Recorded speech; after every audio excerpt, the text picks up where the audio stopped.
¿cómo están todos? Espero que muy bien. Ya comenzamos la nueva semana, hoy es febrero 21 para seguir leyendo nuestra Sagrada Familia. Ya hoy es martes, así de que pues qué más que comenzar muy bien nuestra semana pues leyendo nuestra Sagrada Biblia, ¿verdad? Así de que bueno, les doy la más cordial bienvenida también a todos los que están aquí por primera vez. Los invito para que cada martes y jueves estén con nosotros. Van a ver que la Biblia, leerla es una historia tan bonita y más que todo es un libro de enseñanzas y pues hay que prepararnos porque ya ven que nuestro Señor Jesús dijo que pronto vendría, así es de que estamos todavía leyendo el Nuevo Testamento y pues vamos a comenzar y ya saben, si son nuevos los invito para que se suscriban al canal y sobre todo accionen su campanita para que siempre estén recibiendo todos los nuevos tutoriales. Mi nombre es Patricia Bucian y les doy la más cordial bienvenida. Y a todos los que están aquí conmigo desde el comienzo, les agradezco también mucho y también les mando muchos saludos y bendiciones, al igual que cada uno. Bueno, pues antes de comenzar, vamos a darle gracias a Dios por permitirnos estar de nuevo aquí escuchando su palabra y le pedimos que nos abra nuestra mente para que nos dé mucho entendimiento de ahora que vamos a escuchar todas sus enseñanzas para que las podamos asimilar y hacer tal cual nos indicó. También si son nuevos por primera vez, miren, yo les voy leyendo la Biblia y como es una historia tan bonita, pues me gusta leérselas así como va, pero ustedes en casita, por ejemplo, cada vez que terminemos de leer algún párrafo, por aquí enseguidita hace mención de otro que pueden ir a otros testimonios de otros de los que también tenemos aquí sus versiones de cada uno de los apóstoles, así es de que por ejemplo aquí dice que terminando de leer este versículo 10, también vayamos a uno de los testimonios, capítulo 2, versículo 4. O si no, aquí también habla de que terminando de leer este versículo, que es el número 12, vayan también a Mateo, capítulo 16, versículo 17. Y pues eso es lo que ustedes van a hacer en casita, ya con más tiempo, y así ya yo no les hago los tutoriales tan largos para que aguanten conmigo. Bueno, pues el jueves pasado terminamos ya de leer la segunda carta a los Corintios y hoy vamos a comenzar con carta a los Galatas. Y para saber quiénes fueron los Galatas, les voy a leer un poquito acerca de quiénes son y pues así es de que comencemos. ¿Quiénes eran los Galatas? Este apelativo tan poco preciso tal vez indique a las comunidades de Pisidia evangelizadas por Pablo en su primera misión. Miren como aquí dice que también vayan a Hebreos capítulo 13 versículo 22. Aquí también les amplían y les dicen acerca de quiénes fueron los Galatas. ¿Ok? Y también dice que en el capítulo 14, en versículo 14, 25, 16, del 1 al 3, y pues todo eso ustedes lo pueden checar en su casita. Y así de que sigamos leyendo. Dice que puede ser una de las comunidades de Pisidia evangelizadas por Pablo en su primera misión, o tal vez podría tratarse de otras comunidades que Pablo habría fundado más al norte de la antigua Galacia durante su segunda misión. Pablo escribe porque la comunidad está en peligro. Es algo extraño. No se hace alusión a escándalos, ni a un relajamiento, ni a conflictos de autoridad como ocurrió en Corinto. Había seguramente tensiones y dudas, ya que algunos se propasaban y querían volver a valorizar las prácticas judías. Sin embargo, Y según parece, ni los promotores de esa vuelta a la ley ni los que se oponían podrían haber esperado una advertencia semejante. Bueno, más bien no podían haber esperado una advertencia semejante de Pablo. Pero su intención iba más lejos que ellos. Los fieles piden de nuevo prácticas religiosas porque no han comprendido o porque han olvidado que ser cristiano no es ante todo practicar una religión, sino más bien vivir la fe. El descubrimiento del Evangelio había sido para los Gálatas un baño de libertad. Los que eran judíos habían escapado así de la tiranía de las prácticas que marcaban toda la existencia. Los que eran griegos y paganos se habían liberado de una visión fatalista del mundo y de los prejuicios de su sociedad. Ahí también la liberación se había hecho en la forma más radical. Mas, ¿eran capaces de seguir a Pablo cuando les participaba su propia experiencia? ¿Habrían descubierto que Cristo es lo suficientemente grande como para llenar la existencia y que el Espíritu dirige mucho mejor que las obligaciones religiosas? Durante un tiempo, los Gálatas habían vivido lo mismo que vivía Pablo, pero era difícil que la comunidad se mantuviera en una línea tan nueva. Transcurrido el momento del entusiasmo, la gran mayoría de estos nuevos cristianos sintió la necesidad de reglas y prácticas, y tenían fe en Cristo, pero era demasiado pedirles que fueran todos espirituales. Además, ahí había gente que ofrecía una respuesta. Eran tal vez cristianos de origen judío que sabían lo bueno que es tener una ley. Aspiraban, por supuesto, a tomar la dirección de la comunidad, pero el capítulo 6 de esta carta nos da a entender que no eran totalmente desinteresados, ya que la vuelta a las prácticas judías les abría todas las puertas de la comunidad judía. Existía una solidaridad muy fuerte entre los judíos en un mundo que les era habitualmente hostil, y juntarse con ellos procuraba una seguridad real. Algunos preferían esta seguridad a la aventura de la fe y los riesgos que las comunidades cristianas enfrentaban en aquel tiempo. La respuesta de Pablo es severa y tal vez nos parecerá muy parcial y negativa con respecto a las prácticas religiosas, pero es palabra de Dios. Dar demasiado crédito a las reglas y prácticas de una religión es encerrarse en un sistema, en un orden en el que se espera, aún sin decirlo, la recompensa por las buenas acciones.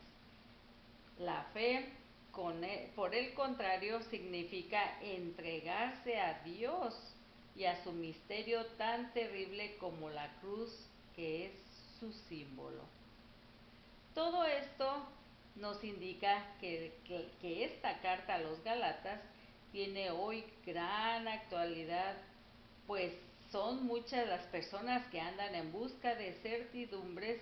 Por otra parte, en la medida en que la iglesia debe atender a muchos fieles, solo tienen una limitada experiencia de la vida en el Espíritu, y tiene siempre cierta obligación de ponerse a su nivel con ritos, preceptos y autoridades. Debe pues mantener clara o recuperar la conciencia de su identidad y al mismo tiempo redescubrir la vida por la fe. ¿Cómo ven? Bueno, pues esto más o menos se trata de lo que va a ser la carta a los Gálatas y quiénes fueron los Gálatas. Así es de que bueno, pues vamos a comenzar ahora leyendo nuestro capítulo 1, versículo 1 y sigamos leyendo.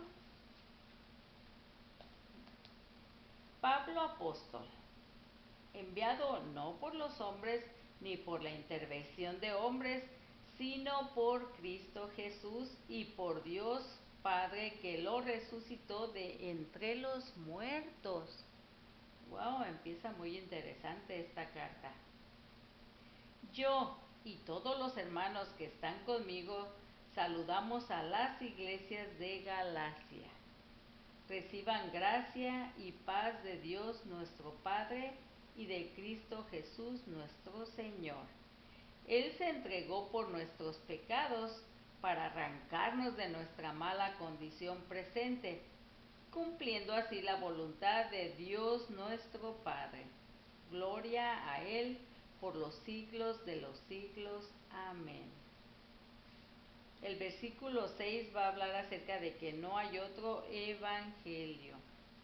Así de que sigamos leyendo. Me sorprende que ustedes abandonen tan pronto a aquel que según la gracia de Cristo los llamó y se pasen a otro evangelio. Pero no hay otro, solamente hay personas que tratan de tergiversar al evangelio de Cristo y siembran confusión entre ustedes. Pero aunque nosotros mismos o un ángel del cielo viniese a evangelizarlos en forma diversa a como lo hemos hecho nosotros, yo les digo, fuera con él. Se lo dijimos antes y de nuevo y se lo repito. Si alguno viene con un evangelio que no es el que ustedes recibieron, maldito sea anaternal. ¿Con quién tratamos de conciliarnos? ¿Con los hombres o con Dios? ¿Acaso tenemos que agradecer a los hombres? Si tratara de agradar a los hombres, ya no sería siervo de Cristo. Wow. Bueno, pues ahora el versículo 11 habla acerca de que Pablo enseña lo que recibió de Dios. Así es de que vamos a ver qué nos va a enseñar Pablo. Les recordaré, hermanos, que el evangelio con el que los he evangelizado no es doctrina de hombres. No la recibí de hombre alguno, sino por una revelación de Cristo Jesús. Ustedes han oído hablar de mi acción anterior, cuando pertenecía a la comunidad judía, y saben con qué furor perseguía a la iglesia de Dios y trataba de arrasarla. Estaba más apegado a la religión judía que muchos compatriotas de mi edad y defendía con mayor fanatismo las tradiciones de mis padres. Pero un día, aquel que me había escogido desde el seno de mi madre por pura bondad, le agradó llamarme y revelar en mí a su Hijo para que lo proclamara ante los pueblos paganos. En ese momento no pedí consejos humanos, ni tampoco subí a Jerusalén para ver a los que eran apóstoles antes que yo, sino que fui a Arabia y de ahí regresé después a Damasco. Más tarde, pasado 3 años, subí a Jerusalén para entrevistarme con Pedro y permanecí con él 15 días. Pero no vi a ningún otro apóstol fuera de Santiago, hermano del Señor. Todo esto lo digo ante Dios. Él sabe que no miento.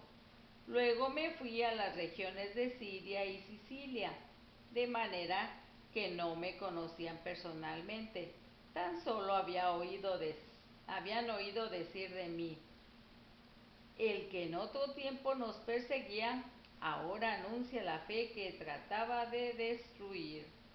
Y es que déjenme decirles que él, el que está haciendo la carta, antes él iba en contra de todos los cristianos, él iba él siempre trataba de destruirlo, pero miren cómo Dios nuestro Señor un día le habló interiormente y lo escogió para que ahora él fuera a venir a evangelizar. Como ven, que como dicen, uno pone y Dios dispone. Así de que qué bonito, ¿no? Bueno, sigamos leyendo. Pues entonces ellos, cada vez que lo veían, perdón, decían, ellos no me conocían personalmente, tan solo había oído hablar de mí. Y lo que ellos hablaban acerca de él era que decían, el que en otro tiempo nos perseguía, ahora anuncia la fe que trataba de destruir, y glorificaban a Dios por mí. ¿Cómo ven? Bueno, pues ahora vamos a seguir con el capítulo 2, versículo 1, donde habla acerca de que Pablo reconocido por los apóstoles. Es que, así de que sigamos leyendo. Hace 14 años subí de nuevo a Jerusalén con Bernabé, llevando a Tito con nosotros. Siguiendo una revelación, fui para exponerles el evangelio que anunció a los paganos. Me entrevisté con los dirigentes en una reunión privada, no sea que estuviese haciendo o hubiera hecho un trabajo que no sirve. Pero ni siquiera obligaron a circuncidarse a Tito, que es griego, y estaba conmigo. Y esto a pesar de que había intrusos, pues unos falsos hermanos se habían introducido para vigilar la libertad que tenemos en Cristo Jesús, y querían hacernos esclavos de la ley, pero nos negamos a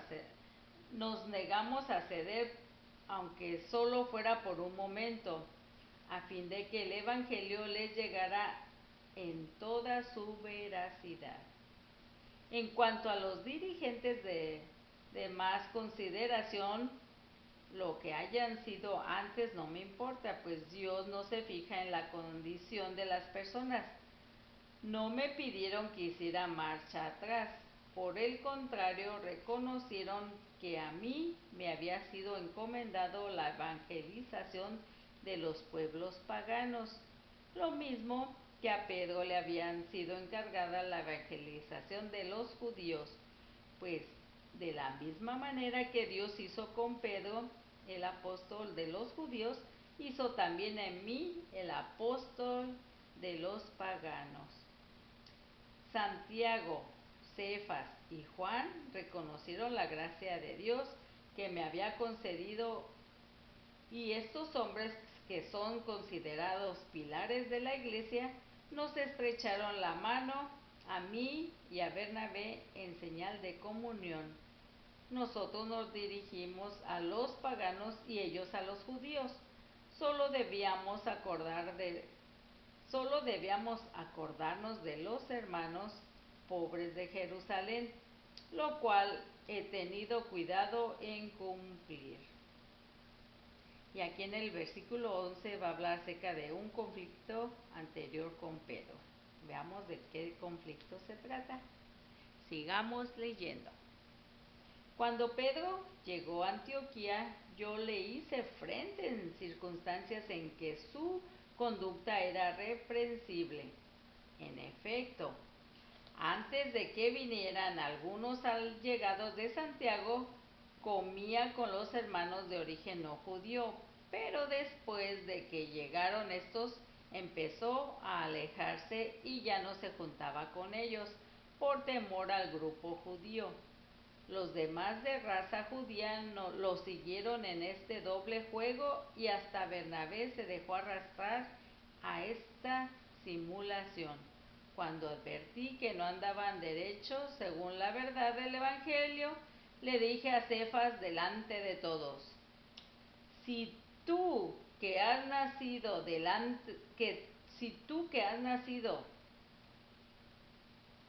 judío, te has pasado del modo de vivir de los judíos al de los otros pueblos, ¿por qué ahora impones a esos pueblos el modo de vivir de los judíos? Nosotros somos judíos de nacimiento, no pertenecemos a esos pueblos pecadores. Sin embargo, hemos reconocido que nadie se convierte en justo por cumplir la ley, sino por la fe que trae Cristo Jesús. Por eso hemos creído en Cristo Jesús, para ser hechos justos a través de la fe que trae Cristo, y no por las prácticas de la ley, porque el cumplimiento de la ley no hará nunca de un mortal un justo. Si al buscar en Cristo nuestra justificación estamos también equivocados, Cristo sería responsable del pecado. Esto no puede ser, pues miren, si echamos abajo algo y luego lo restablecemos, reconoceremos que hemos actuado mal. En cuanto a mí, la misma ley me llevó a morir a la ley a fin de vivir para Dios. He sido crucificado con Cristo y ahora no vivo yo, es Cristo quien vive en mí. Lo que vivo en mi carne, lo vivo con la fe. Ahí tengo al Hijo de Dios que me amó y se entregó por mí.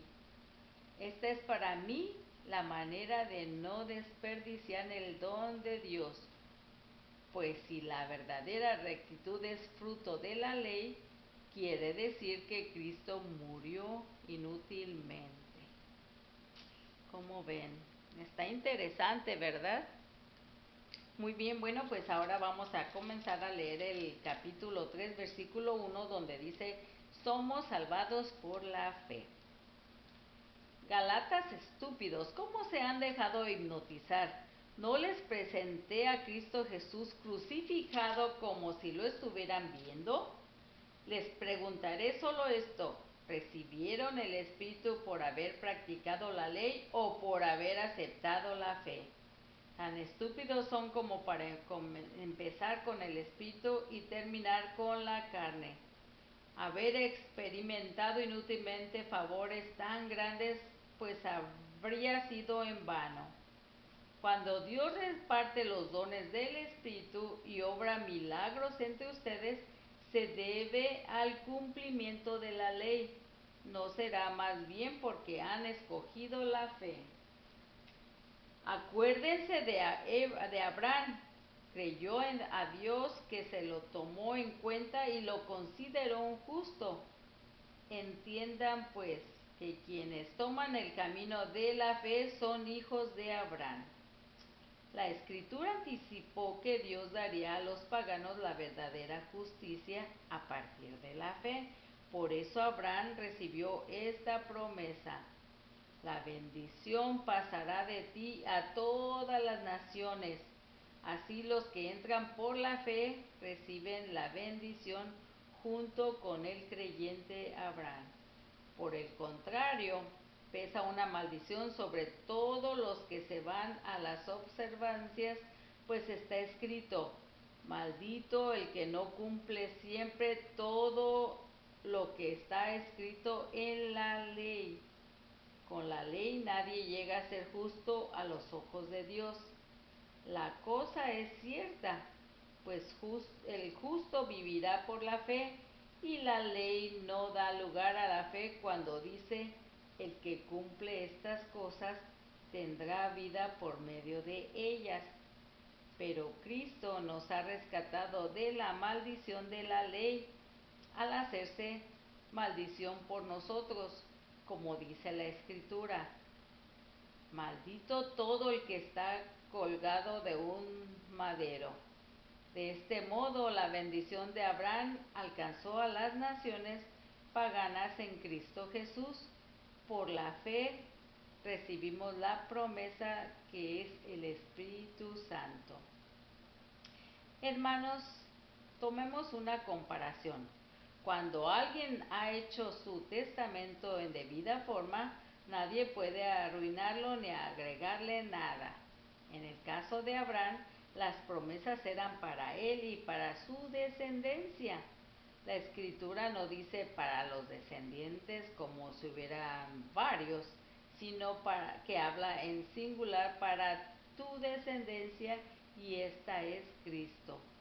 Ahora digo lo siguiente: si Dios ha hecho un testamento en debida forma, la ley que vino 430 años después no pudo anularlo ni dejar sin efecto la promesa de Dios. Si la herencia es el fruto de la ley, ya no es fruto de la promesa. Y precisamente la herencia es promesa y don de Dios a Abraham. Ahora el versículo 19 habla acerca de la pedagogía de Dios. Entonces, ¿para qué la ley?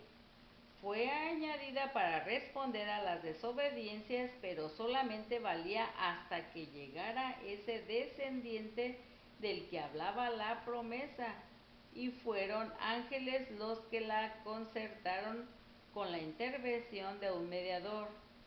No se hablaría de un mediador si hubiera una sola parte, y si Dios es uno solo.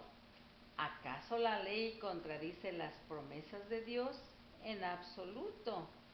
Si se hubiera dado una ley capaz de darnos vida, nuestro paso a la verdadera justicia podría resultar de esa ley, pero no, la escritura lo encerró todo en el marco del pecado.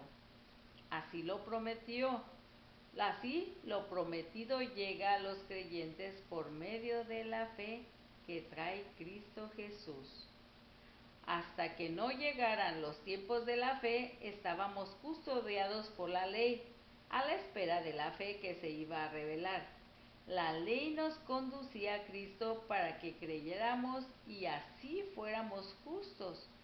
Pero al llegar la fe, ya no estamos sometidos al pedagogo. Ustedes están en Cristo Jesús y todos son hijos de Dios gracias a la fe. Gracias a la fe. Todos han revestido de Cristo, pues todos fueron entregados a Cristo por el bautismo.